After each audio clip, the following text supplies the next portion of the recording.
കുട്ടുമാമൻ പല രീതിയിലുള്ള ഏടാകുടങ്ങൾ ഉണ്ടാക്കി ഇങ്ങനെ മുന്നേറിക്കൊണ്ടിരിക്കുകയാണ്. ഈ ഓണത്തിനെങ്കിലും നന്നാവൂ ഏട്ടാ. ആരാ പറഞ്ഞു അങ്ങനെയല്ല, എന്നാലും മറ്റുള്ളവരെ ഈ പറഞ്ഞവര് കുഴി ചാടിക്കാതെ അങ്ങനത്തെ പരിപാടിയില്ല. അളിയനെ പറ്റി 2 വാക്ക് ഈ ഓണത്തിന്. അളിയനാണ് എന്റെ വഴി അതുവഴിയാണ് നടക്കണേ. ഞങ്ങള് ഒരുമിച്ചാണ് എല്ലാ കാര്യങ്ങളും. എന്തായാലും ഗൗരിയോട് സ്നേഹത്തിൽ 2 വാക്ക് പറഞ്ഞ ഓണം ആയോണ്ട് ഹാപ്പി ഓണം. ഇതാണോ ഭയങ്കര സ്നേഹം? റൊമാൻറ്റിക് ആയിട്ട് പറയട്ടാ ഹാപ്പി ഓണം. ഗൗരി ഇത്രയും സ്നേഹത്തോടെ ഇത്രയും നല്ലൊരു ഓണാശംസ കിട്ടിയിട്ടൊന്നും പറയാനില്ലേ ഗൗരി? മനസ്സിലുണ്ട്, മനസ്സിലാവും. പ്രകടിപ്പിക്കുക ഗൗരി. പറ്റില്ല. ഈ ഗൗരിയുടെ കോസ്റ്റ്യൂമിനെ പറ്റി 2 വാക്ക്. കുട്ടുമാമ എന്റെ ഡ്രസ് നോക്കൂ ആദ്യം. ആണോ? ഈ ഡ്രസ്സിനെ ഒന്ന് നമുക്ക് ഇവിടെ നിർത്തി ഒന്ന് കാണിച്ചു കൊടുത്താലോ? ഒന്ന് നിന്ന് നിങ്ങൾ 2 പേരും ഇവിടെ ഒന്ന് നിന്ന്. ആ, ഇവരുടെ കോസ്റ്റ്യൂമിനെ പറ്റി 2 വാക്ക്. കുട്ടുമാമന്റെയും നമ്മുടെ ഗൗരിയുടെയും കോസ്റ്റ്യൂമിനെ പറ്റി. വളരെ നല്ലതാ. ഇതിൽ ഭാര്യയാണോ ഭർത്താവാണോ ഒരു പടി മുന്നിൽ നിൽക്കുന്നത്? രാജേഷ് ഭാര്യയാണ് സപ്പോർട്ട്. ഞാൻ ഭർത്താവിന് നോക്കാറില്ല. അങ്ങനെയൊന്നുമില്ല. അതിസുന്ദരിയായിട്ടുണ്ട്, അതിഗംഭീരമായിട്ടുണ്ട് കോസ്റ്റ്യൂം. അയാൾ എന്തോ ഇട്ടിട്ടുണ്ട്. ഈക്വൽ ആണെങ്കിൽ മതി പരിപാടി. പക്ഷെ എന്തോ രസമുണ്ട്. ഇവർ 2 പേരും മാച്ചിന് വന്നിട്ടുണ്ടായിരുന്നു. ഈ ഡിസൈനിനെ പറ്റി 2 വാക്ക് കുട്ടുമാമ. എന്താണ് ഇതിൽ ഒട്ടിച്ചു വെച്ചേക്കുന്നേ? കൊണ്ടുവന്നത് ഞാൻ ഇട്ടു, പിന്നെ ബാക്കിയുള്ളവരൊക്കെ കണ്ട് പറയുമായിരുന്നു. അയൺ ചെയ്യുമ്പോ അങ്ങോട്ട് പിടിച്ചതാ. രക്ഷപ്പെടാൻ സ്നേഹം ചെയ്ത പരിപാടിയാന്ന് തോന്നുന്നു. അല്ല, എന്നാലും നല്ലൊരു കോസ്റ്റ്യൂം, അടിപൊളി, നല്ല കൈയടി. Thank you. ഇനി അടുത്ത കേശുവിനാണ് ഏറ്റവും വലിയ വിശേഷമുള്ളത്. കാരണം ഒരു കുട്ടി ലൈനൊക്കെ സെറ്റ് ആയിട്ടുണ്ട് കേശുവിന്.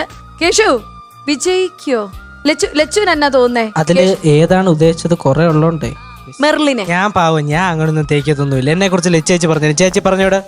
അറിവൻ തന്നെ തേക്കും, ഉറപ്പാണ്. അടുത്തതിനെ കിട്ടി കഴിഞ്ഞാൽ ഇങ്ങനെ പോകും. ബാലുച്ച, ഇതൊക്കെ കാണുന്നുണ്ടോ? പിള്ളേരൊക്കെ വലുതായി. അച്ഛൻ എനിക്ക് ഫുൾ സപ്പോർട്ടാണ് അല്ലേ അച്ഛാ? അല്ല, പ്രണയിക്കണ്ടേ ഇവനെ? പ്രണയിക്കണം.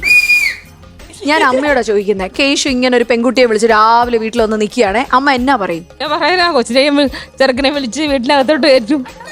ആ കണ്ടോ, ഇത്രയും നല്ലൊരു അമ്മ, നല്ല ബെസ്റ്റ് ഫാമിലി കേട്ടോ. ഒരു പെൺകുട്ടിയെ കൊണ്ടല്ലേ വരാം. അതിനങ്ങനെ പുറത്തേക്ക് തള്ളിക്കളയാൻ പറയാൻ പറ്റുമോ? അതാണ് എന്ന് പറഞ്ഞ് നീ ആരെയും വിളിച്ചോണ്ട് ഇപ്പോഴൊന്നും ചെല്ലരുത്. ഇപ്പൊ വല്ല കല്യാണ പ്ലാൻസ് ഉണ്ടോ? അത് കഴിഞ്ഞിട്ട് അതിനെ വിശദമായിട്ട് ഞാൻ കാണുള്ളൂ. ഇപ്പൊ വല്ലതും ഉണ്ടോ? പ്ലാൻസ് എന്തെങ്കിലും ഉണ്ടോ? കല്യാണത്തിലേക്കൊന്നും നയിക്കാനുള്ള ഇല്ല. ഇപ്പൊ തൽക്കാലത്തിനൊന്നുമില്ല. എല്ലാം പിന്നെ എല്ലാം എന്റെ അച്ഛന്റെ അമ്മയുടെ സപ്പോർട്ടോട് കൂടി. അവൻ എന്ത് ചെയ്താലും പറയും ഇത് തന്നെ. എന്ത് ചെയ്തിട്ട് ഇത് തന്നെ. അമ്മ റെഡി, അടുത്തേര്.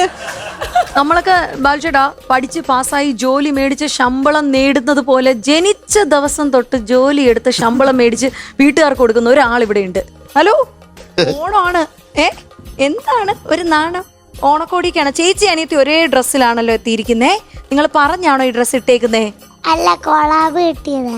കൊളാബോ? എന്റെ പൊന്നെ, ഇത് സത്യം പറ, ഇത് ആർക്കാ കൊളാബ് കിട്ടിയത്? എനിക്ക്. അപ്പൊ ഈ ചേച്ചി എങ്ങനെ ഇതേപോലത്തെ ഡ്രസ് ഇട്ടേ? അത് ചേച്ചി. അപ്പൊ ചേച്ചിക്ക് കൊളാബ് ഒന്നും ഇല്ലേ? ആർക്കറിയാം, എനിക്ക് അറിഞ്ഞൂടാ. ബാലു അച്ഛൻ ഒരു കൊളാബ് കിട്ടാൻ വല്ല വഴിയുണ്ടോ? അതൊരു വഴിയില്ലായിരിക്കും.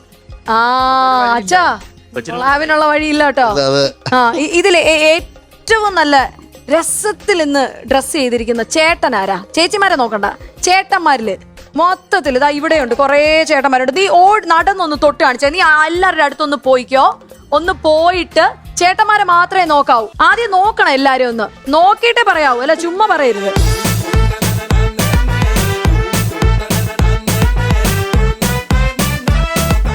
മക്കളെ, നിന്റെ സ്വന്തം കുടുംബത്തിലൊരു ചേട്ടനുണ്ട് കേട്ടോ. അല്ല, അത് തുടണ്ട, ആ ചേട്ടൻ കഴിയുന്ന മതി.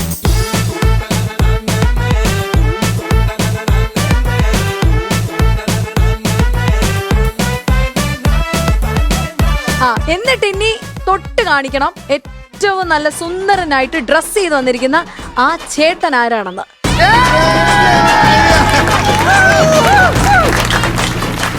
നീ എന്തോ ചോക്ലേറ്റ് മേടിച്ചു കൊടുത്തിട്ടുണ്ട് കൊച്ചിന്, ഇല്ലേ? ലവ് യു മോളെ.